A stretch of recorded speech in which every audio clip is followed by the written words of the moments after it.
All right. Well, welcome everybody. We are about to kick off here in a few minutes. We're going to let people join. The attendees are filling the room as we speak. Give me a shout out. Let me know where you're coming from. Say hi. Who's in the room today and where are you sitting?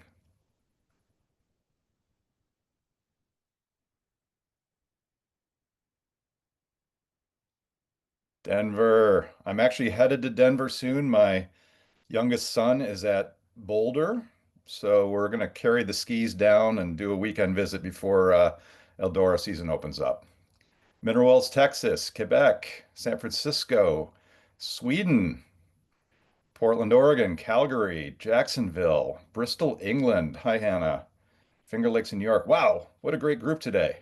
Botswana, Olympia, Washington, Kelowna, Saskatchewan. This is awesome. What a great group. I'm excited to have a very international crowd today because the stuff that we're going to talk about will hopefully resonate regardless of where your organization sits. And so many of our organizations are global. All right. Waterloo, Canada, Cambridge, my old home. Well, let's get going. I think we've got a good quorum and there's still people joining, but we're excited to have you all here today. I know most folks that are a member of this series today have been at others, but very briefly, I'll introduce myself. If you haven't met me, I'm Eric Wood. I am the Chief Strategy Officer at Tigerhall. I am the author of the Strategy Activation Playbook, and I've spent about 25 years in the change and transformation space both as a change maker inside of companies struggling to bring change to life, as a strategy developer building the strategies that struggle to come to life, and then as an advisor working with companies on better ways of bringing strategy to life and executing it inside of organizations. So I've been in all the seats, which hopefully gives me a good perspective and empathy for the seat that you're in today. And I'm going to hopefully share some of the things that I've observed across that experience. Today, we're going to talk about one of my very favorite topics, culture change. So, culture is, I think, by a lot of folks' measurement, a sort of soft stuff topic. But I continue to argue that it's actually the hardest of the hard stuff. It is the thing that is both most difficult to shift and change in transformation. It's also the thing that pays the biggest ROI dividends. So I'm excited to talk a little bit about this topic today to hopefully equip us all with a mechanism to help make our cultures more agile and more resilient in this time of always on change. We're going to do three things. We're going to diagnose the underlying cultural patterns that cause resistance, fatigue, and silos. So what are some of those root causes that we can address? We're going to talk about how to design and cultivate change readiness as a lasting organizational competency. And then we're going to discuss the business case and the mechanisms for us to create an agile, innovative workplace that will actually help us accelerate ROI realization. So we're going to help you build that case so that you can actually go to the CFO, go to the C-suite, and talk about why we need to make these investments. So first, Julie's going to help us with a poll just to establish kind of who's in the room and what our baseline is. So what I'd like to learn from you right now is what best describes your organization's culture when it comes to embracing change? Take a look at these options. Let us know which one most resonates with the organization that you're working in or most closely with today.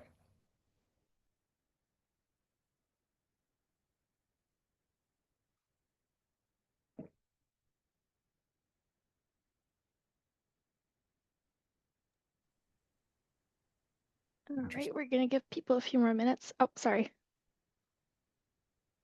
That's all right. I was going to say the same thing. We've got about 65% reporting right now, so we're going to give it till about 80% and then we'll pull it.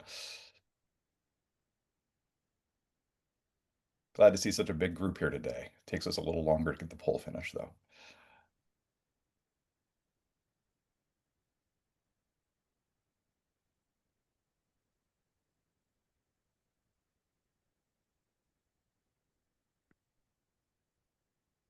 All right, I think I'm gonna show the results. Let's do it.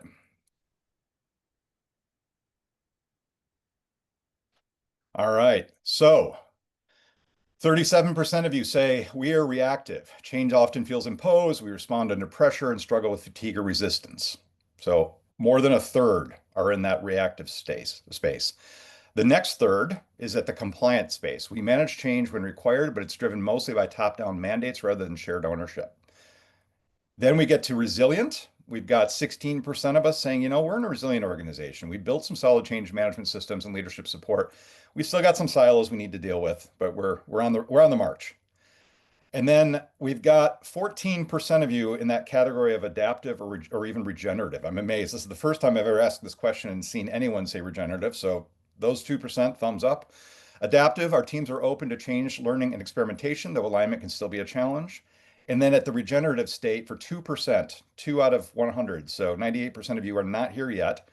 Change is part of who we are. Our culture anticipates disruption, learns fast, and continually reinvents itself. So thank you for sharing that because I think that is pretty representative of where we're at in the world today. What I'd like to do is sort of situate us on a spectrum. So we'll call this the culture spectrum. This is a picture I'd like to plant in your heads for the journey that we need to take. So we know that fully 2/3 of everyone in the room is over on the left side of that resilient space. So we had 37 and 34% saying I'm either reactive or approaching resilience. We had 14% in the resilient and adaptive space and 2% in regenerative. So that's pretty typical of the evolution of organizations, right? We've historically come from a place of very tops-down hierarchical organizations. These were very typical in the industrial age, even moving into the knowledge age in the 70s and 80s. They still persist in a lot of organizations. And these organizations were, because of that really rigid structure, were very reactive. Change feels imposed. It's high fatigue. There's low trust oftentimes in the organization. As we moved into the knowledge age, towards the 80s, 90s, we started shifting some organizations into more of an organic structure, more of a structure that empowered people to be creative, to be innovative, less snapping to it, and more innovating new things, ways to do things, sort of rewarding creativity. And the basis of competitive advantage was actually having superior intellect and innovation and knowledge and finding ways for those people to express themselves in the organization. So we became a more organic type of organization. But these resilient organizations still have cultural silos that are persisting. And especially in change and transformation, we see that we still have lots of vertical function organization versus sort of cross-functional bandwidth. So these organizations do have strong leadership and systems, but we do have those silos which slow us down. Where we need to move to and continue to evolve towards is this regenerative vision. A regenerative organization is not only very quickly reactive and adaptive to change, but in fact builds new muscle quickly, can start to regenerate new ways of working, can start to reorganize how it structures responses and how it anticipates where the organization is going to go and what needs it's going to have. And importantly, at a cultural level, change is embraced as opportunity rather than being something to resist. And that culture will fuel innovation. So the organizations that are on this journey and get there more quickly than others are going to be able to respond to dramatic change more quickly. The reason that that is so important is this, and this is review for a few folks, but I'm going to quickly touch on kind of how we got here. So for all of that period of time before about a decade ago, so from the 60s to about 2010, most of our technology was advancing at the pace or the constraint of Moore's law. We would double our compute capacity roughly every 2 years. So we had a fairly linear change curve. Change was consistent, but not, but mostly constant, not really accelerating. What we saw in the last 10 years, especially with the advent of AI, is that we're now seeing a pace of change that is dramatically accelerated. So compute is actually doubling every 6 months now, rather than every 2 years. And importantly, that cycle time is getting even shorter. So we're seeing it become now an exponential curve of advancement. And what that means for us as change makers is that we need to anticipate that the changes are only going to keep coming faster and faster as we go. And we need to build the systems and processes and culture to be able to absorb that change. We're no longer on that linear path of change. We're on an exponential curve of change. The challenge, of course, is that we're not keeping up right now. So if we look at the last 10 years, we've seen that as we've layered on more and more change in our organizations from 2 to 5 to 10 to maybe 12 or 15 different enterprise changes a year, because of that new exponential curve, we're seeing organizational support plummet. So the organization is starting to feel the change fatigue. And fundamentally, we are starting to see that activation gap occur, which is making every single change we layer on harder to execute.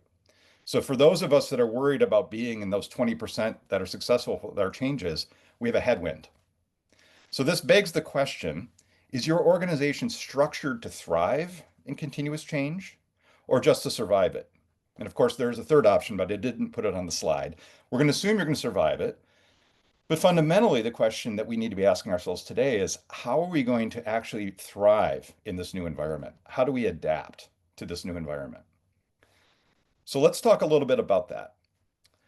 First, the strategic imperative that I'd like to present is this. We are in a world of always on change. So the successful organizations of the future are the ones that are going to build transformation capability as a core durable advantage of their organization. We are always going to see this exponential change, and we need to be prepared for it. Number two, if we want to be successful, we need to be able to change faster than our competitors. So I do believe in my heart that change capacity is going to be one of the biggest differentiators of our success or failure vis-a-vis our competitors in the future. Those companies that get there faster are going to be more successful in this time of always on change. And then lastly, and importantly for the culture conversation, I think that human-centered designs are now more important than ever.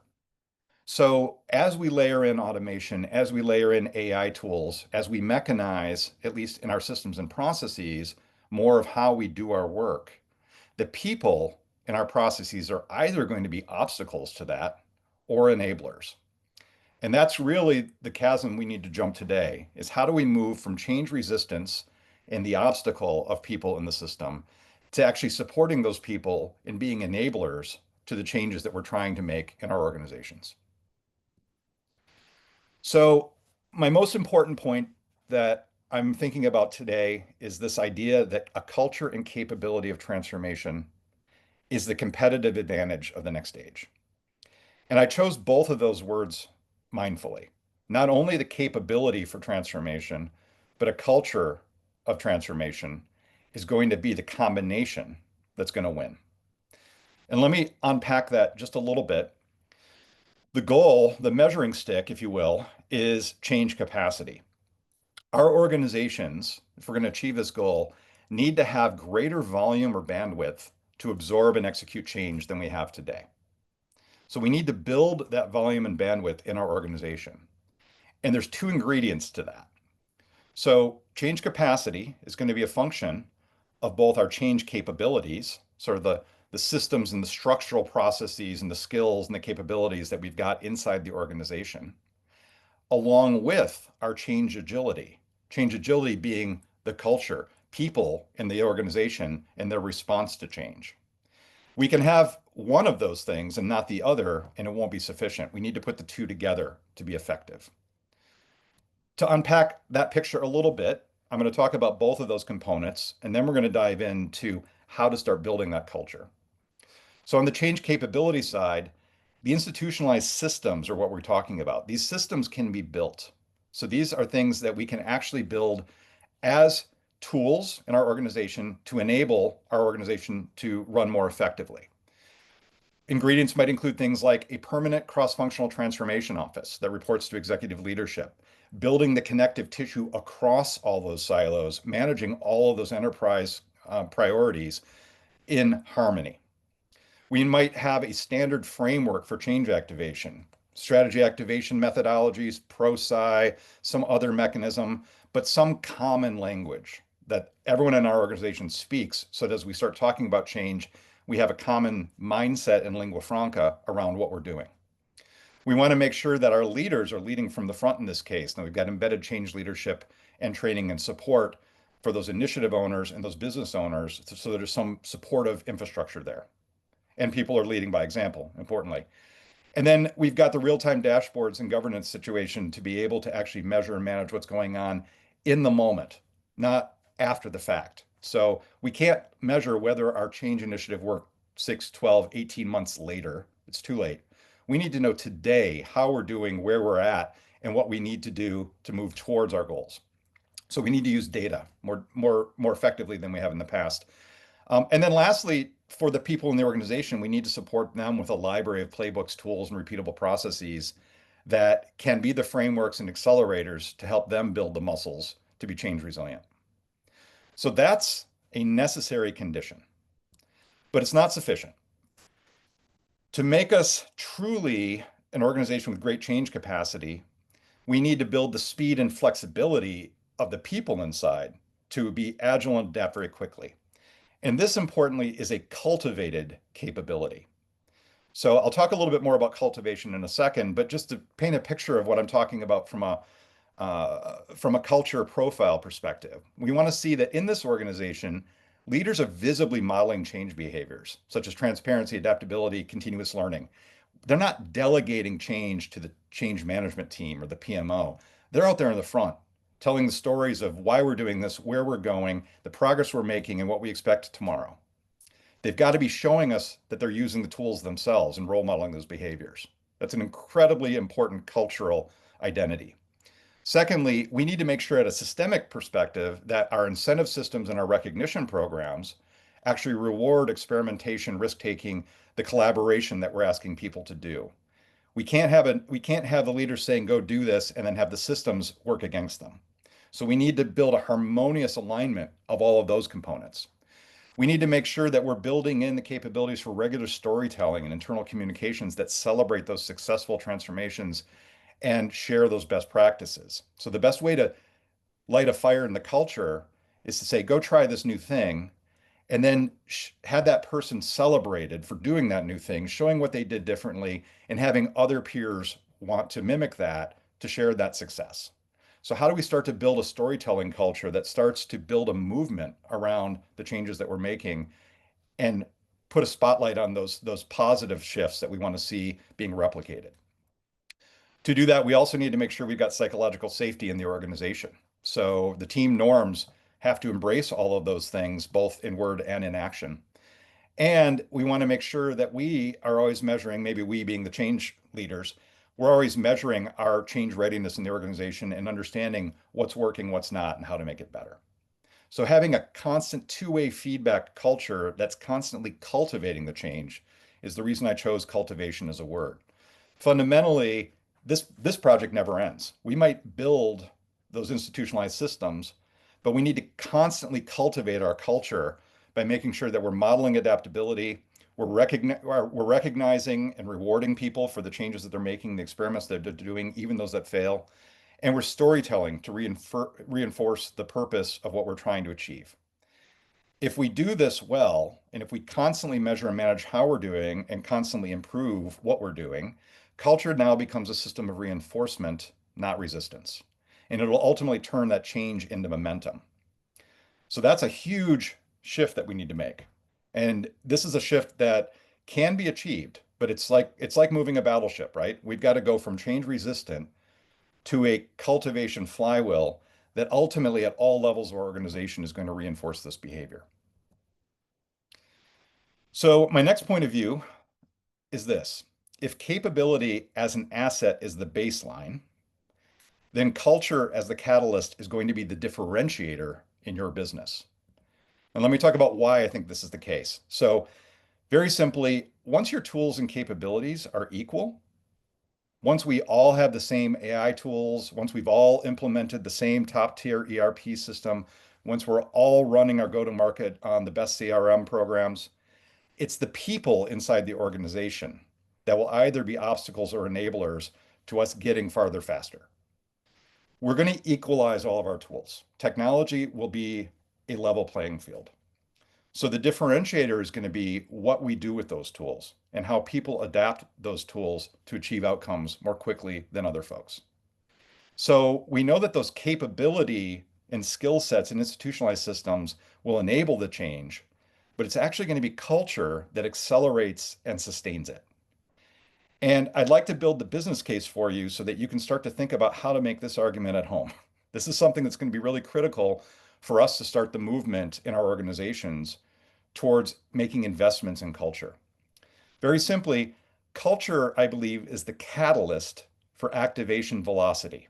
Activation velocity being the time to value from the start of your transformation to the achievement of ROI. So culture is the catalyst for activation velocity, and activation velocity drives ROI. So there's a very strong business case for this. Let me unpack a little bit about that argument so that you can start to frame it up metaphorically, and then we'll get into some numbers to demonstrate it. At the level of change, ultimately, first and foremost, I want to make the argument that people are the fulcrum of change. So if you think about any given transformation, the model above that triangle is basically the consultant's mindset model, right? We go in and we identify what's the current state we're in. We identify the future state we want to get to. We do the gap analysis to figure out what's the gap between the two. And then we design a strategy and a set of tactics to actually help move the current state to the future state. The mistake that most people make is thinking that that's a level playing field. It's not. It's on a seesaw. And the seesaw sits on a fulcrum, which is the organization itself, the organization's capacity for change. So if the organization is highly adaptive, if it's a change resilient culture, that fulcrum moves to the left, and the leverage that it takes on the strategies and tactics to move from the current state to the future state is much smaller. It takes less investment, less resources, less dollars, less time to get that organization to cover the same distance. If we do the opposite, if we move to the right, what we see is that that fulcrum now is at a point where you've got to put a lot of pressure on that lever to move that organization. If you've got a lot of internal resistance to that change, it's going to take a bigger investment in strategies and tactics to make it happen. It's going to cost more, and it's going to take longer in terms of getting that achievement, if you get there at all. So hopefully that metaphor first makes sense just logically. But what I'd like to do now is think about that in terms of numbers. So if we go to the next step, which is thinking about, all right, what do we need to change inside the organization? What is the actual process of achieving activation velocity? I'll bring the activation curve concept into this discussion. The activation curve describes how people actually evolve and learn new ways of working. They go through relatively, 3 or 4 simple phases. The first phase being a hear it phase, where I'm becoming aware of what's happening and changing. I'm starting to understand either the business case or the vision of where we're going. And I've hopefully gotten to a place where I'm accepting and willing to learn more. At that point, they transition into a believe it phase where now it's about skill building, capability building, learning new ways of work. So I'm maybe acquiring those new skills, I'm applying them. We're launching in the background, training and development programs, learning programs, hackathons, workshops to get people to start trying new ways of working. And as they're applying those things, they're internalizing those changes. And then they move into a stage where we're starting to embed it and move towards continuous improvement. So we're integrating it, it becomes our new way of working. And here and only here does the organization start to see the KPI benefits. Here's where they start to see sales increase, market share broaden, net promoter score go up, because we've now executed the behaviors at scale that are going to cause the outcome we want. The challenge that we've got is getting people to move through those stages as quickly as we can. So if we go back to the change curve, or the change lever, excuse me, what you can see is this. Let's take an example of a standard $100 million ERP implementation. I know a lot of you have been through these. Classic $100 million ERP implementation, CFOs hoping that we're going to get a $200 million benefit from doing this. And we're going to look at a tale of 2 different cultures. One culture that's very adaptive and one that's very entrenched. So with the adaptive culture, this culture statistically, as we look at lots of the data out there of ERP models that have been implemented in different companies, when they happen in a more adaptive culture, we might achieve the goals that we've got for that implementation in as few as 9 months. If we look at the other side, moving that fulcrum over to the right, in that entrenched culture, we're going to see that that ERP implementation is going to look more like an 18-month journey to get the same implementation done in a more recalcitrant structure. Now, this probably makes logical sense, but what I want to do now is put some numbers to it, because we're all going to want to basically build our own business cases in our own companies for why this is important. So I modeled this using a bunch of data from a bunch of different sources. I'll name a few of them. McKinsey, BCG, ProSci were three of the key sources. And by the way, I will be issuing a playbook on the back of this with the resources so you can go look at the data and build your own models. But what I wanted to show you was this picture.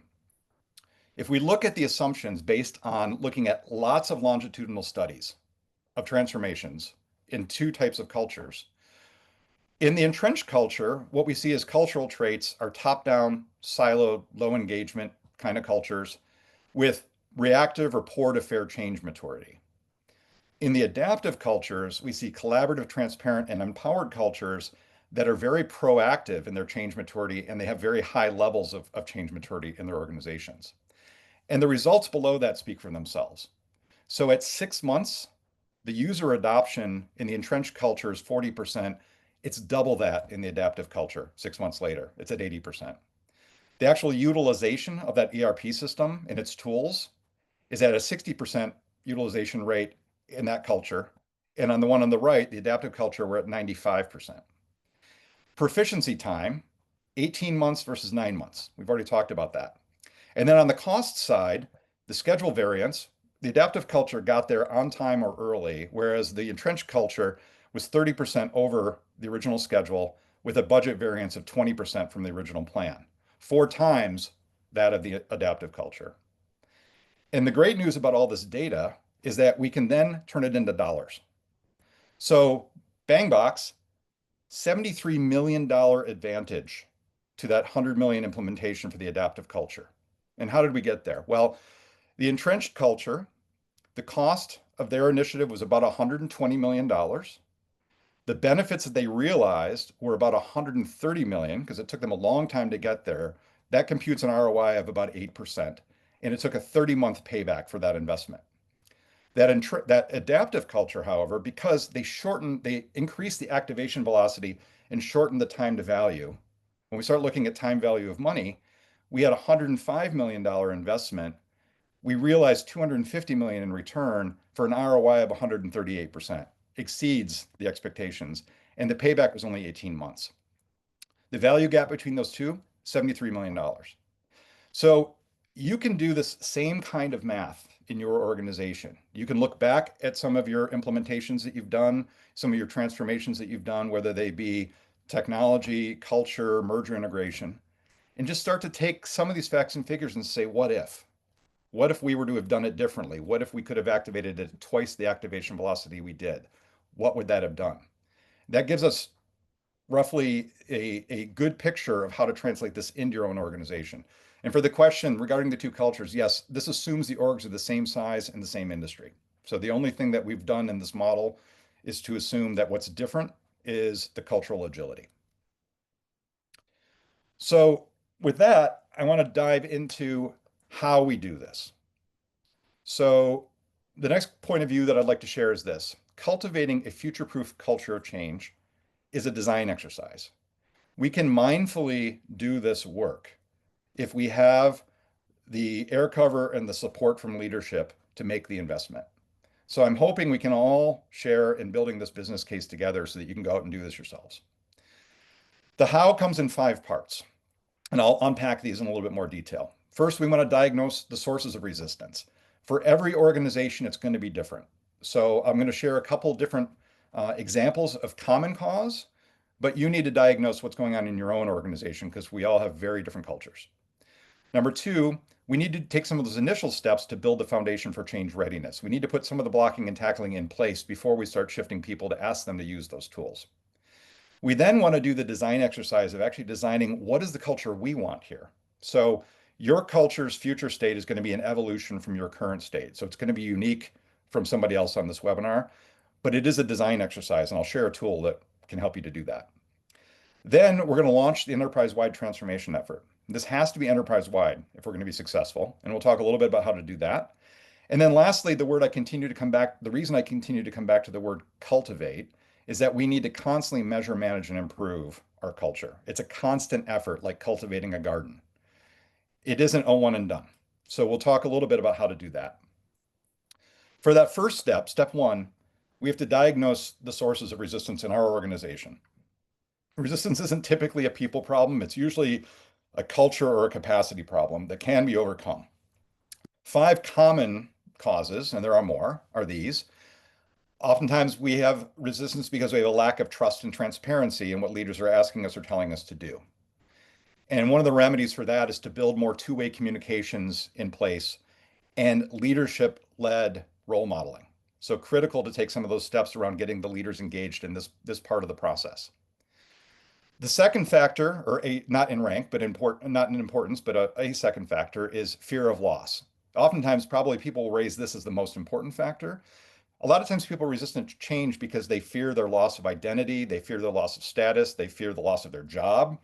Um, we need to really do a lot of work in the communication phase, in the hear it phase here, to reframe what we're doing and why, and start to tell the stories of how this could benefit those people that have those fear factors. So, how do we reframe it as growth? How do we show this legitimately and authentically as an upskilling opportunity? How do we make a clear path for every role about where they can evolve in the organization if we have this change? Third, misaligned incentives and leadership modeling. So, how do we make sure we have a harmonious system around aligning our metrics and our leader behavior and our systems of measurement so that people have that psychological safety as well as the right cues for incentives to do the behaviors we're asking of them? Silos, number four, are our biggest enemy. So I often talk about change and transformation as being a horizontal, right? A lot of us are organized in silos. There's a change team, there's a PMO team. Over here, there's a learning and development team. We need to build a horizontal connective tissue between those silos because we need to work in harmony and unison. So we need to start implementing hybrid governance and local empowerment measures to be able to start to build that connective tissue. And then lastly, change fatigue is real, right? We are overloading our people with all of these changes, but there are ways we could do it differently that won't overload them in the way we are today and allow people to embrace change more. We can focus, if we bring that connective tissue together, at looking at the portfolio of things we're trying to do, prioritize the pacing for them relative to one another, identify which ones we should do and which ones we should start, stop, or continue. We should invest in doing more around celebrating wins and building rest cycles so that people feel both rewarded for it and get the abilities to metabolize what we've done before they move on to the next thing. And importantly, and this is very relevant to my last book, The Strategy Activation Playbook, we need to be thinking about how instead of launching tons of one size fits all campaigns, now I've got five, now I've got 10, now I've got 20 hitting me, we can tailor campaigns to unique stakeholders. Maybe for this particular change, only 20% of the organization really needs a change campaign. And this organization only needs 20% of that. We can actually lessen the total burden on the organization by focusing more tailored campaigns on the key stakeholders that most need it, boosting both our impact and our activation velocity while reducing overall change fatigue. So more about this in the playbook, but we'll share with you a assessment that you can use to start to diagnose kind of where your organization's at and give you some clues of where to go next. Secondly, we've got to build the foundation for change. So change readiness is built by trust, empowerment, alignment, and pacing, not by tops down mandates. A couple key things we want to highlight here. Number one, leader training and leadership modeling is critical. So an organization is going to do what its leaders signal is important. So this is one of the rare cases in change where I am not saying we got to do this all bottoms up. This is the rare case where I'm saying we need both bottoms up and tops down. And the tops down part of the equation is getting leaders to role model the behaviors that we want everyone else to emulate. And that starts with working with them directly and making sure we're equipping them with the same change tools and lingua franca that we want them to then support in the organization. To that second point, the lingua franca, we need to have a common change toolkit of methodology frameworks and playbooks. So it doesn't matter which mechanism or which method or which certifications your organization are using, we should try to standardize them in the organization so everyone has a common language. And then third, if we can, let's start to build the connective tissue of a transformation office. Even if we're starting light, we need to at least be able to start to link up strategy and execution, the functions in the business unit, and start to have common reporting around what's our portfolio, what's our measurements of what's working and what's not, and how are we coordinating that. That's going to start to equip us to manage that change fatigue while focusing the efforts of the organization. And then third, the design exercise. So every culture is different. Your starting point in your current state and your ending state are going to be very different based on your situation, the type of organization you're in, your context, your geography. But a tool I'll offer to you that you can start to design with is something we call the 8 dimensions of the organization. This is a worksheet that I will share out for this audience, but at its core, it's very simple. So we first start with culture and values. What's the culture we're trying to create? What's a description of where we think we can get in the next 1 year, 2 years, in terms of the values and the culture shift that we need to see in the organization? And then importantly, what we need to do is turn the soft stuff into hard stuff. And we do that by looking at all the other dimensions of the organization and understanding what needs to change. So, do our systems and tools need to shift? Do we have the right CRM system? Do we have the right ERP system? Do we have the right HRO system for what we're trying to do? Do we have the right knowledge management system to be able to support these toolkits? What is the talent that we need to have in the organization? Do we have a sufficient number of folks that understand change and transformation that we can build a true group of ambassadors to go out and actually support teams to be effective? Or do we need to bring in new talent to make that happen? What's our organizational structure? If we're still in that hierarchical structure, do we need to start experiment with more organic structures to make this work at scale? What are the behaviors that we want to see being role modeled by leaders and by frontline staff that we need to start making sure we're reinforcing on a constant basis? What's the knowledge and sort of skills and attitudes that we need to start investing in? So I've already mentioned leadership training is a key one we need to start investing in, but what are the others? Is what we're trying to do aligned with our vision, our mission, and our values? So if it isn't, we need to make sure we harmonize those things and start to make sure that this sits central in our strategy rather than being something off on the side. And then lastly, we need to look at our processes and make sure that the processes that we're using are also aligned with what we're asking of people. Hopefully you're getting an idea that what we're really looking at is a system design. Culture change is hard because it actually touches every aspect of this. But if we can mindfully think about the things that need to shift, we can remove obstacles to change before they become barriers. And we can start to support and design people in changing by making sure that we're not making it harder for them than it needs to be. And hopefully, we're giving them new tools to be successful. So that's step 3. It's probably an entirely new webinar, but we'll maybe do that another day. Lastly, step 4, we want to, not lastly, second to last, we want to make sure that we now launch an enterprise-wide transformation effort. So now and only now do we actually go out and try to launch that culture change. And the reason we did those prior steps first is that we're building the infrastructure and the foundation to then get people excited about it and start using the tools, being aware of, understanding, accepting, and then utilizing and integrating those changes. To do that, we want to build a tailored change campaign that combines the communication tools, the capability building, the cultural reinforcement for each of the key roles that we think are most important and bring that to life. More on this in my book, Strategy Activation Playbook, but the core concept here is how do we actually move all the folks in our organization up that activation curve as quickly as we can by stringing together the right information and learning at the right time so that people can actually take the steps that they need and recognize that this is a better way of working. And then the very last thing that won't end is as we are starting to build this culture transformation, we need to constantly do the cultivation activities to measure, manage, and improve what we're doing. So we're going to be looking at key performance indicators here. We want to understand, what is our initiative success rate? What is our actual time to value for our initiatives? Are we seeing because of this culture change that time to value is in fact increasing? Now we're doing it 12 months, now we're doing it 10 months, now we're doing it 9 months. We're starting to measure the actual adoption metrics in the organization to see that people are changing their behaviors. But over on the left side, we're also starting to measure those key change indicators that are showing us that stuff's happening. People are moving up that curve. We're starting to see greater awareness. We're starting to see greater understanding. The sentiment in the organization is more positive towards these changes we're making. We're measuring change fatigue and seeing that we're at least harnessing it or lowering it rather than seeing it increasing. And we're measuring our cultural maturity to understand as a culture, are we closer now than we were a month ago? So these are all things that we can leverage to start to build this program in place. And my last thought for the day is this.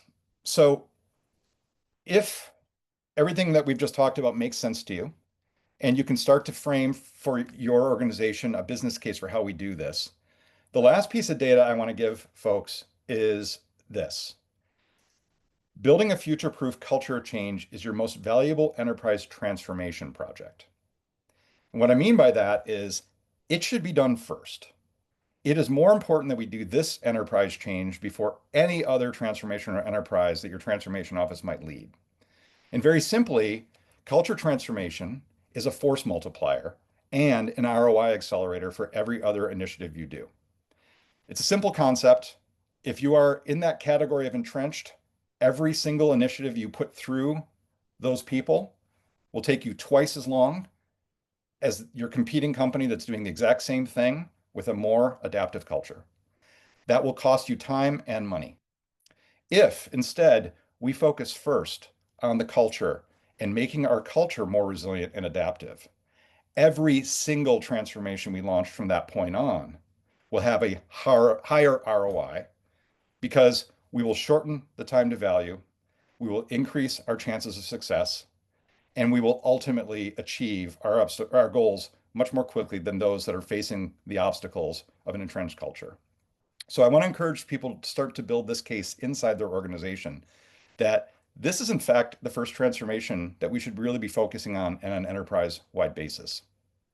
I'll give you a few data points before we conclude to just give you a little bit of fodder from other experts in terms of what this looks like.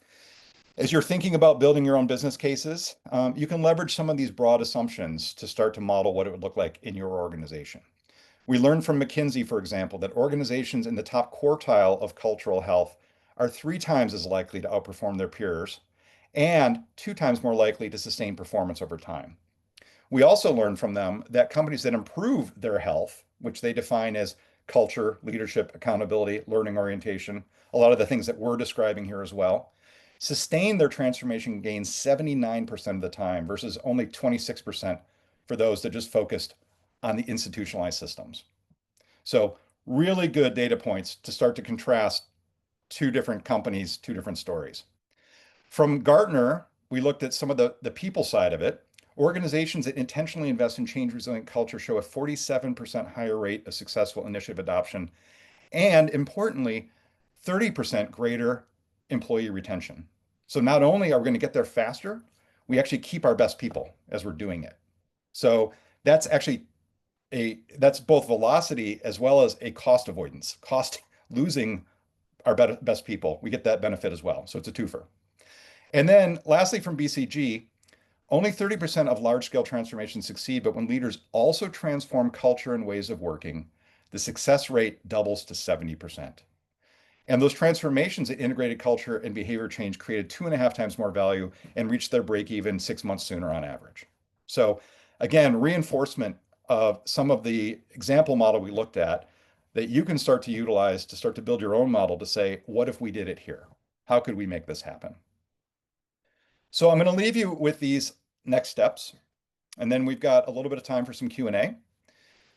First, I want you to start assessing your culture today. Start thinking about what it is that is holding us back from adopting new ways of working more quickly. Start to think about where we can make changes in our culture and what are maybe the top priorities that are going to give us the most bang for the buck early. And we don't have to solve it all at once. We have to start making momentum because if we can start to show progress, we can start to create a movement inside of our organization. I'm going to share out for those of you that attended today a 2-page culture assessment that you can use as a starting point for this to start to measure, like we did in the poll, where your organization is on that spectrum and start to focus in some areas to highlight for where you might want to shift your culture. Second, we need to go out and evangelize the business case for cultivating a change culture. So I know there's a lot of nodding heads here today based on the chat, but we need to go out and actually have this conversation with the C-suite. We need to make sure that everyone understands that the world we're moving into is not the world we came from, and that things are happening faster. And those of us that are going to succeed are going to be the ones that build both the skills and the capabilities as well as the culture of resilience to be able to make that a competitive advantage. So go back and take a look at my business case playbook. This is, I think, Julie, you could drop a link to this if people don't already have it. But we have some frameworks that you might be able to utilize to build your own business case. And then lastly, you've got to focus on building that capability and agility and making it a constant cultivation effort. So addressing resistance by building that capacity, reinforcing readiness by institutionalizing the learning in your organization, and then creating that competitive advantage through agility and constantly cultivating that culture. It's not a one and done with culture. We're going to be constantly working to make sure that every single person that we bring into our organization fits that future state culture that we want, and everybody that's already in the organization is growing towards it. So, with that, I would love to thank you for spending your time with me today. I am always available to folks, happy to have conversations. I'm constantly learning from those of you that follow up and share what's going on in your organizations, and I enjoy the conversations. You can find me on LinkedIn. You can reach me at my Tigerhall email address. And we do encourage you to download some of the playbooks that we've shared for some more depth around some of these topics. With that, I would love to open it up to a couple questions and conversation. So, Julie, do we have a couple questions we could address today? Yes. Or comments if people have it? Oh, perfect. Yeah. So, the first one, it's I've combined Crystal and Kitty's questions. So, basically, how do you measure change across your organization? Is it more like a survey, or how would you collect that type of data? And then, how would you then recommend measuring and reporting out on change capability to leadership? So, a bit of a how do you get the first measurement, and then how do you report on how change capability is doing? It's a great question. It's a twofer. One, I think every organization is slightly different, but you want to standardize around a couple of key things. One, start with what's the KPI that this change initiative is solving for. So, are we solving for net promoter score? Are we solving for growth? Are we solving for cost savings? Knowing those KPIs and having a conversation with senior leaders around what the transformation for gives you the end state we're solving for. So we need to make sure that we speak that same language first and foremost. Those KPIs, as the anchor, are also lagging indicators. So we won't see those KPIs happen until we've achieved our goal of actually getting everyone up the activation curve. So what we need to do next is look at the activation curve and say, how would we measure those components? How do we know how broad the awareness is in the organization around this change?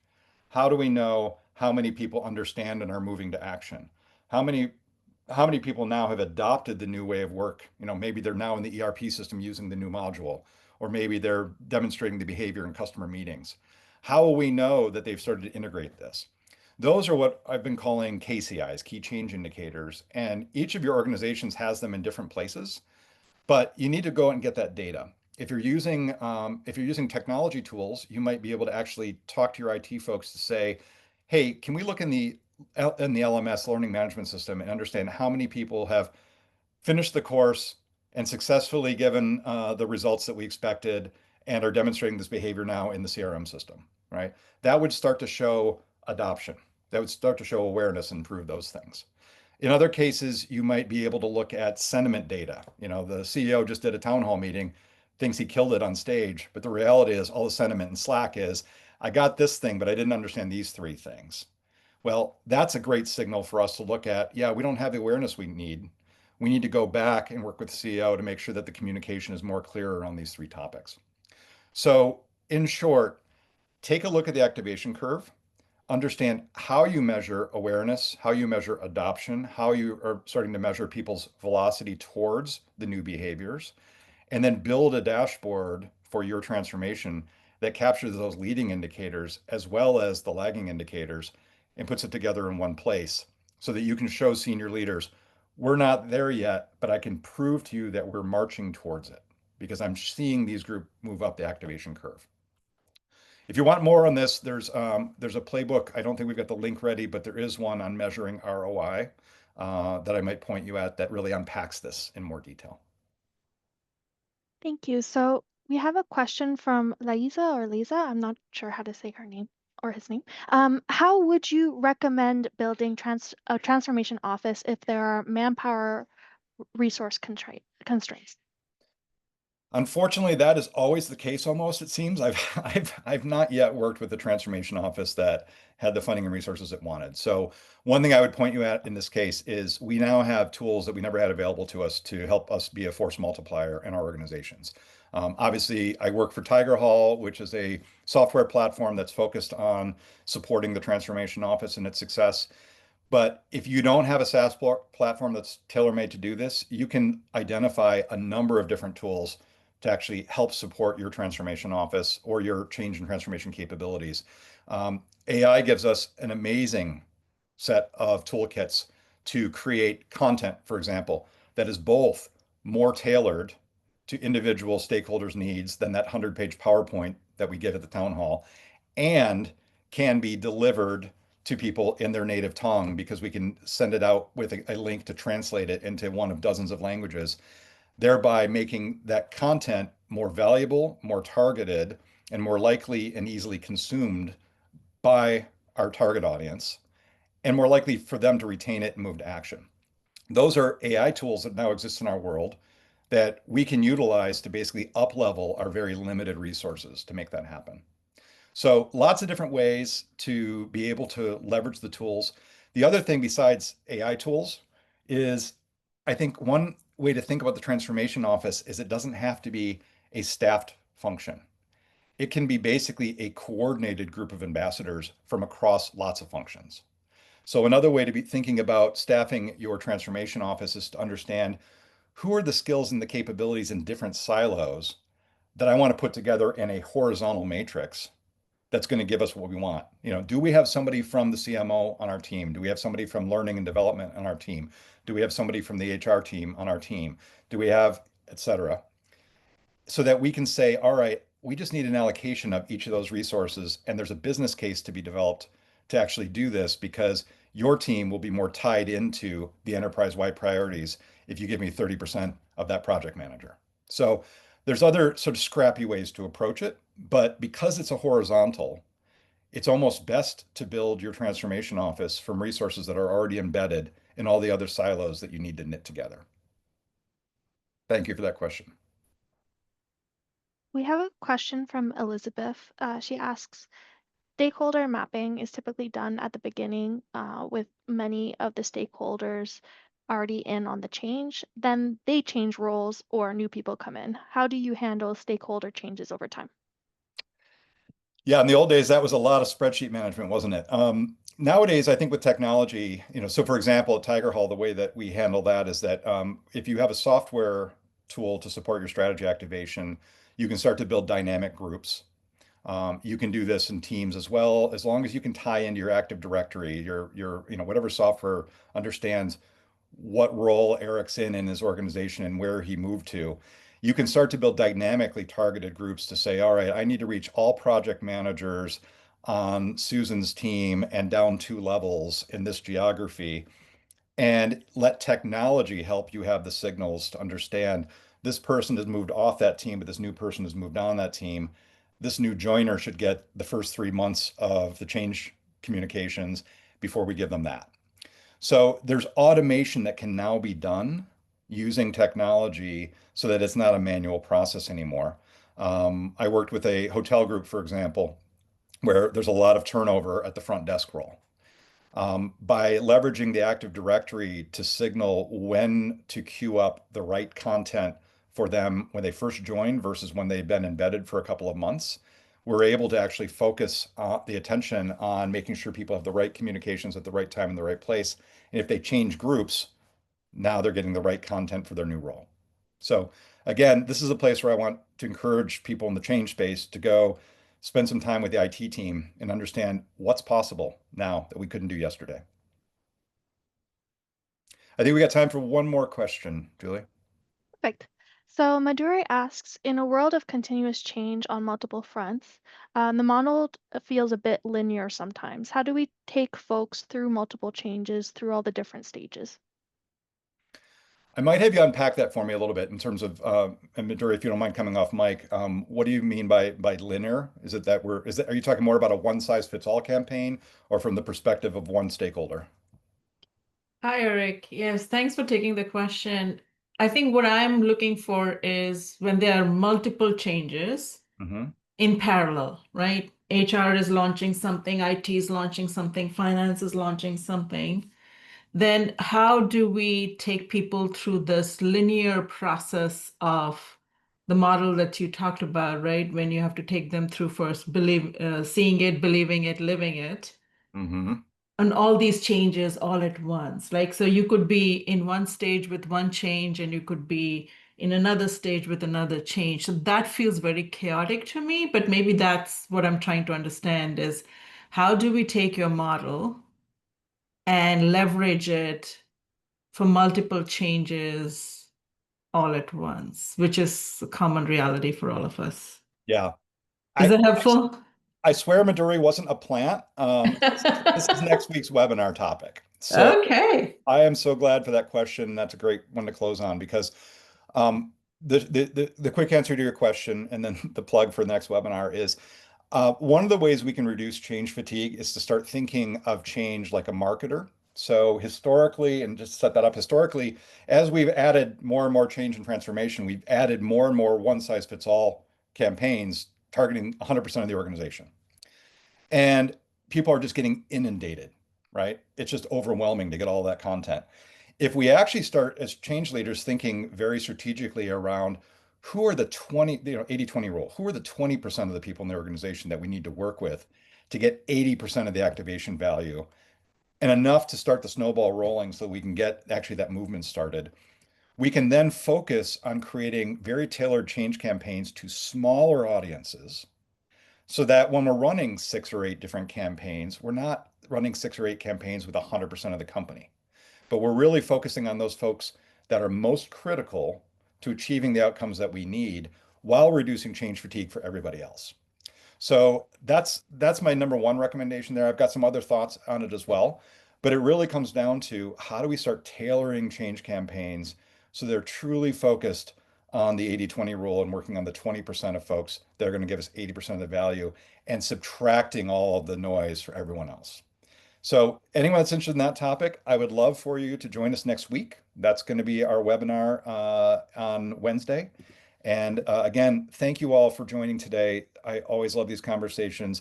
Please reach out to me with any feedback or suggestions that you may have, and hopefully we'll see you again next week. Thanks all.